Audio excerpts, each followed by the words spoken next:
Hello there and welcome to this new video. It's Derek, your online English teacher with Scottish. Bienvenue sur la chaîne YouTube bilingue qui aide les francophones à débloquer leur oral d'anglais en s'amusant avec de l'interaction et des conversations de manière authentique. Avant que je commence cette vidéo sur neither, either, tu vas pouvoir like, comment, subscribe, aimer cette vidéo, la partager et surtout t'abonner en mettant à jour la cloche si elle n'est pas encore mise, comme ça tu verras toutes les vidéos qui arriveront chaque semaine pour t'aider à progresser en anglais de manière sereine, de manière pertinente et surtout de manière conviviale. Le thème de notre vidéo c'est neither, either, comment les utiliser. Alors, je vais d'abord faire une petite remarque importante, c'est que il est différent dans la prononciation. Tu peux les prononcer de deux manières différentes. Tu peux soit mettre une diphtongue, et alors une diphtongue, qu'est-ce que c'est? C'est que dans un son, en fait, il est divisé en deux sons. Par exemple, A, tu as le son E, le son I, A. Ou alors I, tu as le son A, le son I. Ça, c'est une diphtongue. Et en fait, neither, neither, either, either, bah, tu vois que tu peux prononcer de deux manières différentes. Premièrement, soit tu dis either, c'est un i long, ou tu dis neither. Donc c'est possible, either, neither. C'est bon, c'est grammatical, il n'y a pas d'erreur. Et tu as un i long, ok? Ou alors tu dis either et neither. Donc là tu as une diphtongue avec deux sons, i, either, neither. Les deux sont bonnes. Donc tu choisis ta prononciation. Par contre, il faut juste ne pas intervertir de l'un à l'autre. Tu ne peux pas me dire either et neither. Okay? Essaye d'être cohérent dans ta prononciation. Alors, qu'est-ce qu'ils veulent dire? J'essaie quelque chose de nouveau. Si jamais tu es abonné à cette chaîne YouTube, c'est pas souvent que je fais ça, mais on va essayer. Ça veut dire, c'est écrit ici, non plus. Non plus. Quand quelqu'un exprime à la manière négative quelque chose, toi tu dis, eh ben moi non plus, ou lui non plus, ou eux non plus.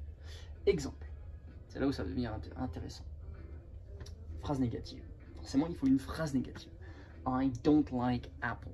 Pour une phrase négative, il va te falloir un auxiliaire négatif. I, on pourrait mettre aussi I do not.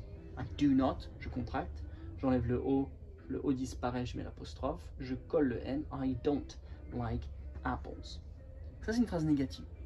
Et donc, si toi, tu veux dire moi non plus, tu dis pas not me too.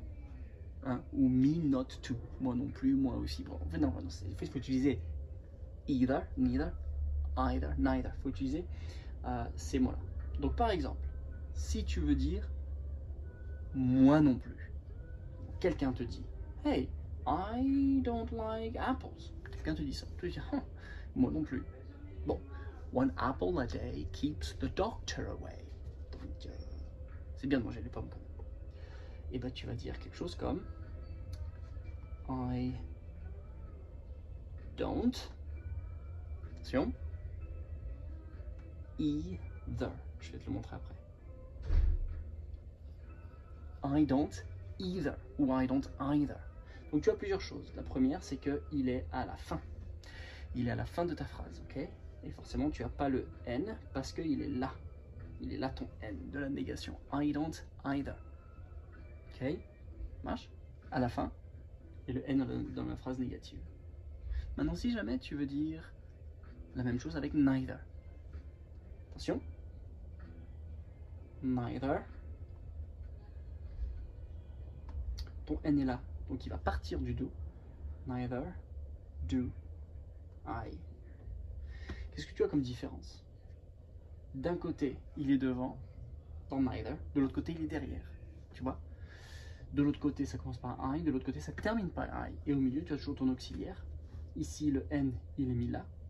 Et ici, le N, il reste. Donc, I don't either ou neither do I. Aujourd'hui, il faut juste que tu choisisses la manière de parler qui te convient. Si jamais tu veux dire I don't either ou neither do I. Ou si tu veux dire I don't either ou neither do I. Ok? Si jamais c'était he, et ben en fait, tu enlèverais le I, tu mettrais he does not either ou neither does he. Tu vois qu'en fait, ça dépend de ce que tu veux dire ou quel est le sujet. Donc pour récapituler, ça veut dire non plus, moi non plus, lui non plus, eux non plus, premièrement. Ça se dit de deux manières différentes. Troisièmement, le positionnement est différent dans la phrase selon là où tu le mets. Voilà, j'espère que ça t'a aidé. Je te souhaite une très bonne fin de journée. Speak to you soon. Bye bye.